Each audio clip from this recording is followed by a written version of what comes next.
Okay, so we're going to spend a little bit of time talking TVAAS today. It is Tennessee Education Data Season.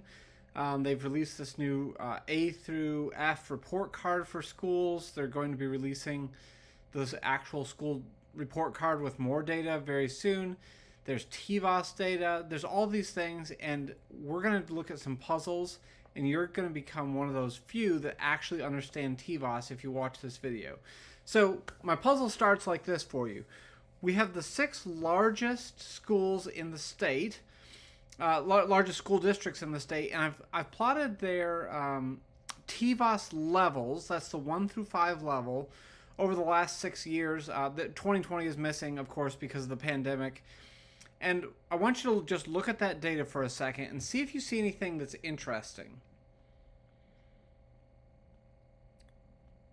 What I notice is that there are a lot of 1s and 5s. It's just a very interesting thing. You know, you'd expect some more 2s, 3s, and 4s somewhere in there. And it's almost like somehow the largest school districts are either, 5s or 1s. We don't understand why. And indeed, you'll see these situations where it goes 5-1-5 or 1-5-5 after years of being a 1. Lots of interesting things going on here.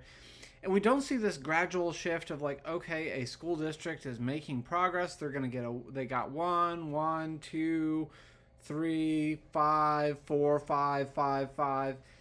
No, you'll just see these flip-flops between 1s and 5s. I've got another level of this puzzle for you, which is I've got all of the Memphis-Shelby County schools listed here that either flip-flop from a 5 to a 1 or a 1 to a 5. And if you don't know TVAAS very well yet, here's what I'll tell you. TVAAS has these 5 levels that people use, although there's better numbers underlying those 5 levels that you can use. But the ones that you'll hear quoted everywhere is 1 through 5. And 5 is the best, 1 is the worst. There are 211 schools in the district or something like that. And 22 of them flip-flopped between a 5 and a 1 in the last year. Or a 1 to a 5, okay? So that's just a little bit confusing, especially if you're a parent trying to use this data to make decisions for your family. You think to yourself, just pick any one of these off this list that got a 5 last year. And you say, you know what? I moved my child into that school because they were a level 5 school and now they're a level 1. What's going on? Well, I have one more piece of the puzzle for you, which is if you plot all of the Memphis-Shelby County schools by TVAAS level, you'll see lots of level 1s, some levels 2s, 3s, and 4s, and then a lot of level 5s again. This is a bimodal distribution, okay? And this shouldn't happen in real life. You don't generally see this sort of a graph in real life. If you plotted all the heights of adults, you would not expect to see this. You'd expect to see this. You'd expect to see a bell curve. Most people, when they think about TVAAS, they know that the lowest is 1, the highest is 5. They assume that it looks like this, which is a bell curve. Most schools are doing average growth. That's a 3. A few are getting 1s, really, really terrible growth. A few are getting 5s, really awesome growth. Nope, that's not how TVAAS works. In reality, this is what TVAAS looks like. There are a lot more 1s and 5s at the school level than there are 2, 3, and 4. And you're going to learn by the end of this video why that is. And the puzzle and why this matters is that a lot of education reporters don't know what we're going to discuss here. And so they will write these breathless articles. Level 5 far exceeded the state's academic growth standard for the year. Okay? It doesn't actually mean that. Level 5, the highest distinction available on TVAAS. Well, that is true that it is the highest, but typically when you say the words highest distinction available, you're thinking about like setting yourself apart from the crowd, and that's also not what TVAAS 5 means.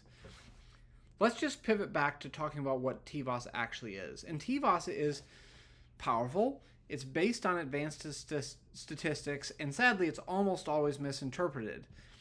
And, essentially, TVAAS is a growth measure, and growth measures require a really good statistical framework, and so part of the power of TVAAS is also why it's misinterpreted. TVAAS was created in the first place to allow us to think carefully about the difference between achievement and growth. Let's think about 2 different teachers. I've got one teacher who is at a relatively higher socioeconomic school, and they're teaching all honors Algebra 1. So at an advantaged school where students are typically scoring higher and they're getting all the honors classes, and they get 85% of their students at the proficiency level, or success rate is another way that this is being spoken of these days, where there's a cut score on the Tennessee test, and anything above that is proficient. And so they've got 85 of their students attaining that proficiency level. We have another teacher that may only be a few miles away at a school that is a little bit, has lower scores in general over the recent years, and also is potentially in a lower area socioeconomically. And so the students here are disadvantaged, and this teacher is not getting any of the honors Algebra 1 classes. They're getting all of the just regular Algebra 1 classes. So they're not getting students with a higher incoming ability. They're getting students with a lower income ability at a school that's already disadvantaged, where they're serving disadvantaged populations. They only got 7% of their students across that cut score line that Tennessee says is proficiency. Which of these two teachers is better? I think most of you are about to tell me, I don't know. And you are right, okay? The reason why all this stuff is created in the first place is that, we've got to have a way to figure out if a teacher that's serving a disadvantaged population is actually growing those students really fast. We need to be able to identify that teacher as doing a really great job. Even though the percent of their students at proficiency is probably still going to be low, even though they grew those students very quickly. Similarly, a teacher who is teaching, students who come in with a high incoming ability, and of course they're going to do pretty well at the end of course, even if they didn't learn anything. This teacher could have been showing movies all year and not teaching a thing, and you're still going to have students performing at these high percentiles because of their incoming abilities, and we need TVAAS to differentiate these two. Let's look at a sample classroom of 4 students, and this is for one teacher and their 4 students. And what we've got here is we've got some historical data on 5th grade and 6th grade performance. For the sake of argument, we'll just call this a math classroom. So these are 5th and 6th grade math scores. They are percentiles here, okay? And it says that there's a magical statistical model, okay? That is TVAAS, okay? TVAAS is the statistical model, and TVAAS predicts that this student who got a 20 and then a 19th percentile, it says in general students who had that as their 5th and 6th grade history are going to score at about a 21st percentile rank in their 7th grade. And so it also has these predictions, and these predictions all seem to square with the reality of what the prior years are. Somehow the statistical model knows that students, that got a 10 and then a 15 are likely to get a 17 this year. I don't know, how much of the statistical model is doing trend stuff, how much of it's just doing averages of prior year's tests with a little bit of a regression to the mean effect. But you don't need to worry about this. This is rigorously calculated, and I've read the paper that TVAAS is based on, and it makes sense. What you need to really understand is that then at the end of 7th grade, we get their actual percentile ranks on their test. And you'll see that while one student scored 4 points lower, others scored as much as 15, 10, or 8 points higher. And if this is all the data I have on this teacher, and you told me, Peter, is this teacher a slightly better or slightly worse than an average teacher in terms of student growth?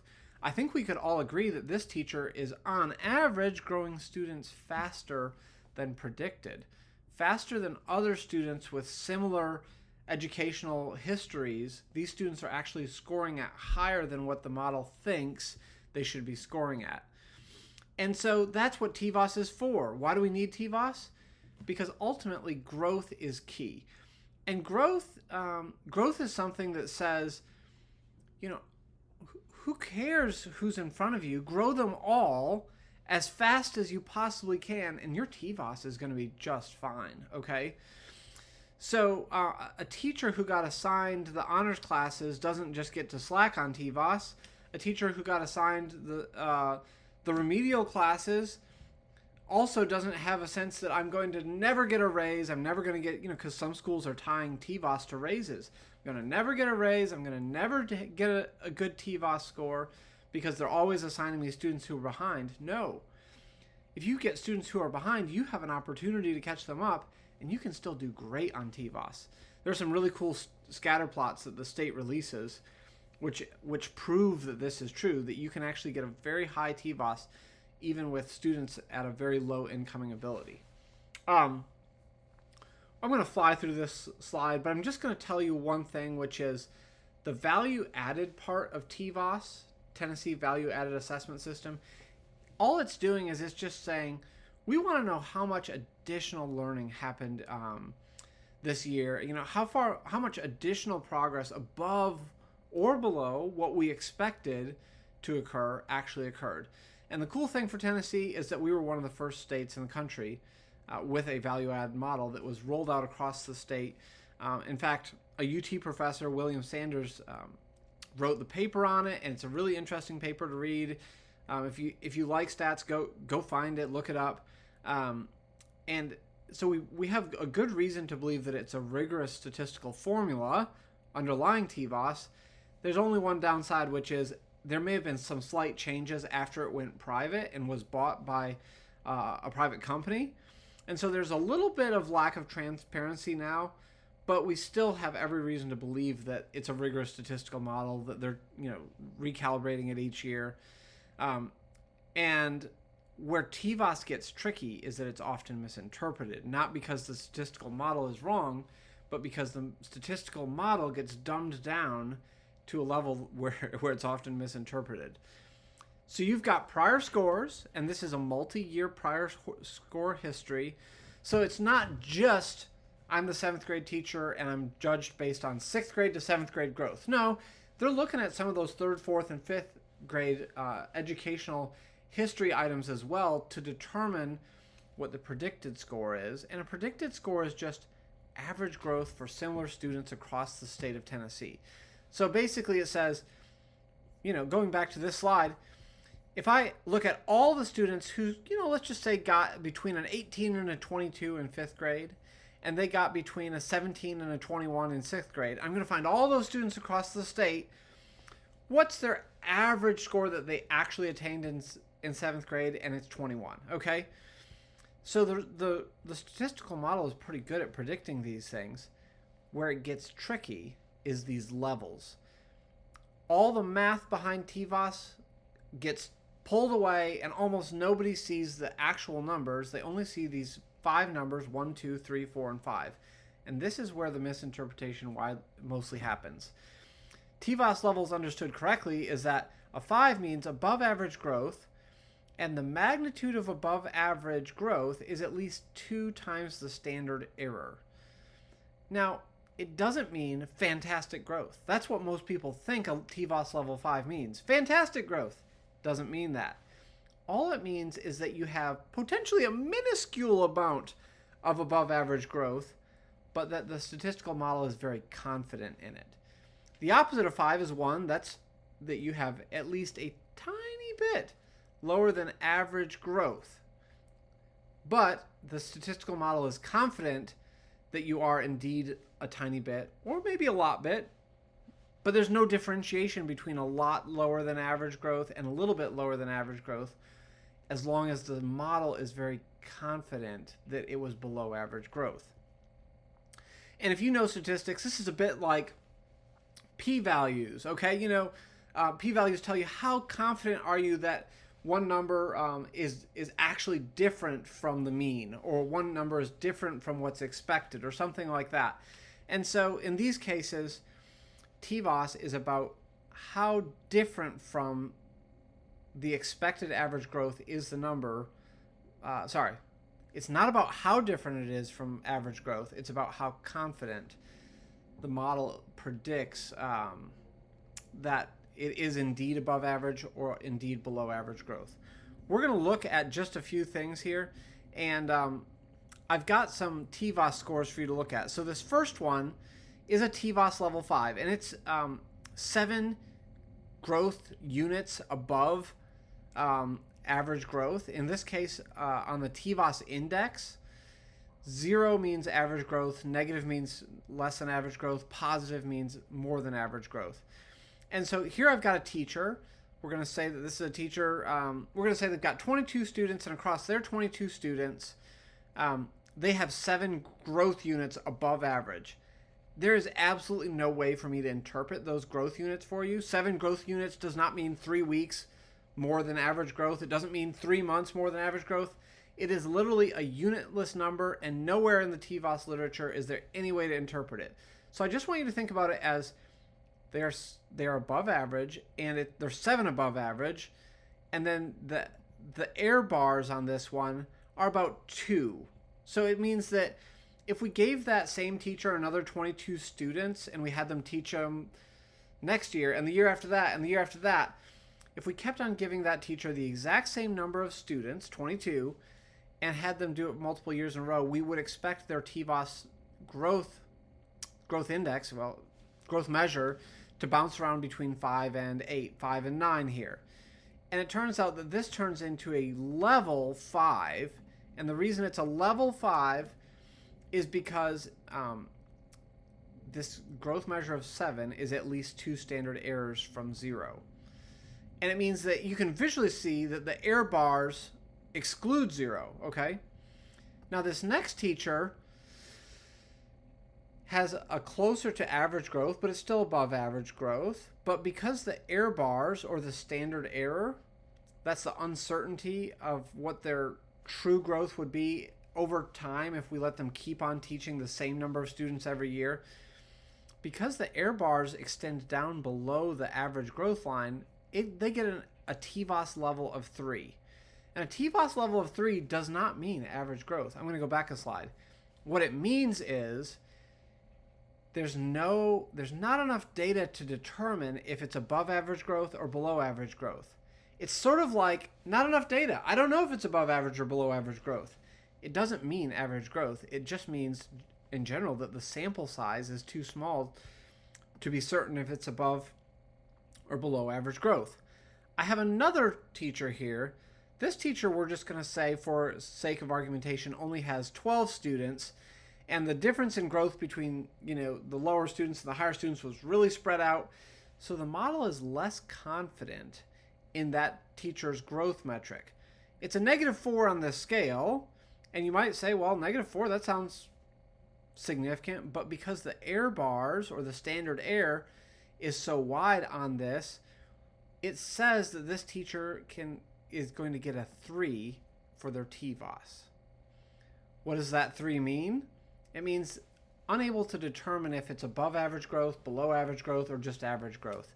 And you'll see a 3 anytime that the standard error, the distance from the estimate, -4, to the top of the standard error here, includes the 0 line, or the average growth line.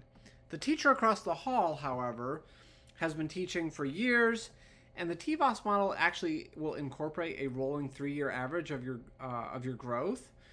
And so this teacher actually has 80 students that were taught over 3 years, and they have the exact same below average growth measure. So the model says both these teachers are at a -4 in growth. But this teacher has only taught for 1 year and has relatively few students, so I'm not certain that they're a below average growth classroom, and that in general, across many years, we'd expect most students to grow less than typical. But the model says for this teacher that even though their scale, the magnitude of their below average growth is very similar, they're going to get a 1 instead of a 3. Both these teachers, if I could turn it into weeks, I would. Let's just imagine that both these teachers on average grew their students 2 weeks less than average growth. But the difference between the one getting a TVAAS of 3 and the other getting a TVAAS of 1 is just that this one is more confident that it's below average growth. I'm going to jump ahead. We're going to skip this one. This one's a 4, which has to do with the wide error bars in this case. We're going to go down to this one, and we're going to look at this one, which is also a TVAAS of 1. But this is frustrating about TVAAS, is that this teacher got a TVAAS of 1, and they were, let's just say, 1 week behind average growth. This teacher got a TVAAS of 1, and they were a month behind average growth. Their students grew a whole month less than most students do in 7th grade. However, they both got a TVAAS of 1. TVAAS does not differentiate well between way below average growth and slightly below average growth. TVAAS does not differentiate well between amazing growth and just a little bit better than average growth, especially when the error bars are tiny like this. And both these are, let's say, veteran teachers with a lot of students that they've taught over the last 3 years. They're both going to get a 1. And the same thing is true for 5s. You can have a teacher or a school right here with a 5, and they did not grow students nearly as quickly as we think this teacher did over here. However, because their error bars are tiny, they both get 5s. How this plays out in a really interesting ways with schools and districts is that I was just talking to you mostly about teachers, and they might have 20 students over 1 year, or they may have 90 or 150 or 300 students spread over the last 3 years. But when you're talking about schools and districts, now you're talking about hundreds or thousands or tens of thousands or hundreds of thousands of students. And so with schools and districts, it's even more pronounced. If you look at all the districts in Tennessee, this is the histogram showing their TVAAS levels. You would expect it to be a bell curve, but it's not. It's mostly 1s and 5s. And the same thing is true for schools. That is mostly 1s and 5s. Should we just go ahead and trash TVAAS? Some days I want to. And I hear from people frustration and interpretation of TVAAS to the point where lots of teachers, school administrators, and others would love to love to throw it in the trash. I'm going to argue to you that we shouldn't do that, and here's why. The alternative is even worse. If we only look at cut scores, or the percent of students at a school or percent of students in a teacher's classroom that are scoring above some arbitrary cut score, there's problems with that. And so the way cut scores work is that there's these performance levels. They're like below, approaching, on track, and mastered. And the state, along with its test vendors, have to create a line in the sand that they say, well, proficiency is above 50 on this particular test. Okay? And here's a funny thing that's going on with that. If you have a student that's 2 or 3 years behind, and you know that if they score really well, they'll get a 20. If they score really poorly and they don't grow much this year, they're going to get a 10. No matter what, for that student, they're not going to make on track or mastered, and so they're never going to affect your success rate, which is just defined as percent of students in your classroom, percent of students in your school that are attaining a score past the cut score. And what this leads to is, a significant ethical hazard here of cut score accountability, which is called the bubble kids. You will see this in so many schools where, whether it's an admin or a PLC coach or somebody with some sort of data responsibility, will publish a list of all the students who are either a little bit below being on track to attaining proficiency, and we should try to catch them up with lots of tutoring and lots of extra effort, get them above the line, or they'll have on their bubble list students that are just a little bit above what's predicted to be proficient, but we're worried if they had a bad day or if they didn't really, have the right testing strategies, they might fall just a point below, and now they would be out of the proficiency list. And you'll see people across education doing this kind of crazy thing, which is they publish a list of who to focus on, and implicitly they're saying not to focus on the rest. And this is unethical, and it's problematic. And the nice thing about TVAAS is that TVAAS looks at the growth of every student in every classroom, okay? And it's saying, I don't care that student is 2 years behind. Grow them as much as you can, and it will help your TVAAS. I don't care that student is 2 years ahead. Grow them as much as possible, and it will help your TVAAS. And ultimately, what we have is a thing called accountability misalignment, okay?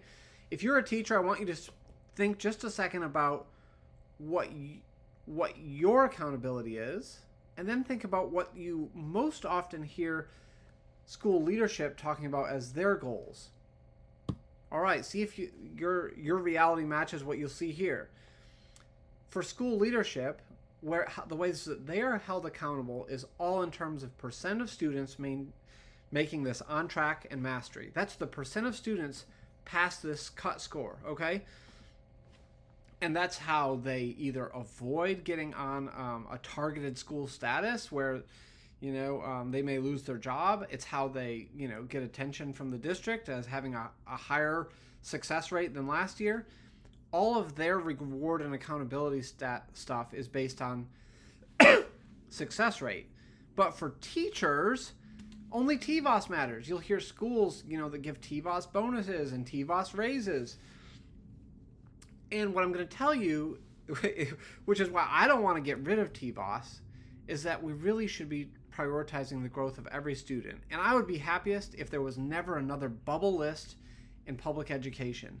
Never another list of the kids that are close to passing, maybe a little bit above or a little bit below, and we're going to focus all our energies there. That's not right. We got to grow every student as much as possible. And so essentially what we have here is we have a public policy problem. We have incentives for adults that are not aligned with what's best for students. And while TVAAS is great for, prioritizing every student's growth for teachers, the accountability mechanisms at the school and district level are a little bit less TVAAS focused and a little bit more achievement focused.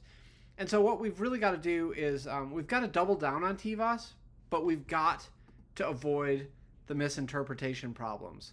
1 does not mean terrible growth. 1 means at least a little bit lower than average growth. 5 means at least a little bit above average growth as long as we're confident in it.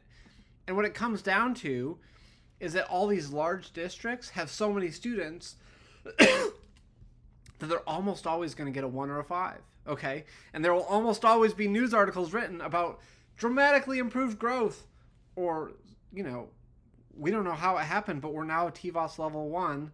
Should we fire the superintendent? Should we fire all the principals?